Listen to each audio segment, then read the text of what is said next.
Ertaga havo ayrim joylarda 35 darajaga isiydi. Assalomu alaykum aziz muxlis. Agarda bizning kanalimizda mehmon bo'lsangiz, bizga obuna bo'lishni unutmang. O'zgidromet ertaga 11-aprel kuni kuzatiladigan ob-havo ma'lumotini e'lon qildi. Unga ko'ra Toshkent shahrida havo biroz bulutli bo'ladi, yog'ingarchilik kutilmaydi.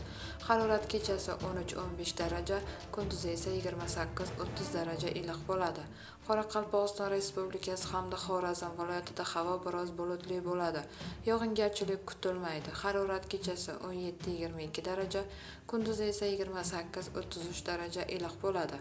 Buxoro va Navoiy viloyatlarida havo biroz bulutli bo'ladi. Yog'ingarchilik kutilmaydi. Harorat kechasi 14-19 daraja, kunduzi esa 30-35 daraja iliq bo'ladi. Toshkent, Sirdaryo, Jizzax, Samarqand viloyatlarida havo biroz bulutli bo'ladi, yog'ingarchilik kutilmaydi. Harorat kechasi 12-17 daraja, kunduzi esa 26-31 daraja iliq bo'ladi. Qashqadaryo va Surxondaryo viloyatlarida havo biroz bulutli bo'ladi, yog'ingarchilik kutilmaydi. Harorat kechasi 14-19 daraja, kunduzi esa 30-35 daraja iliq bo'ladi.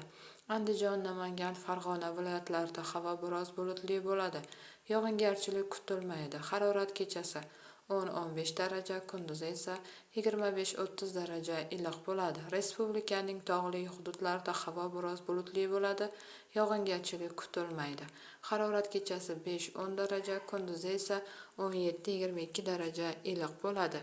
Bu xabarni barcha yaqinlarimizga jo'natib qo'yamiz hamda videomiz ostida bir dona like tugmasini bosishni unutmaymiz.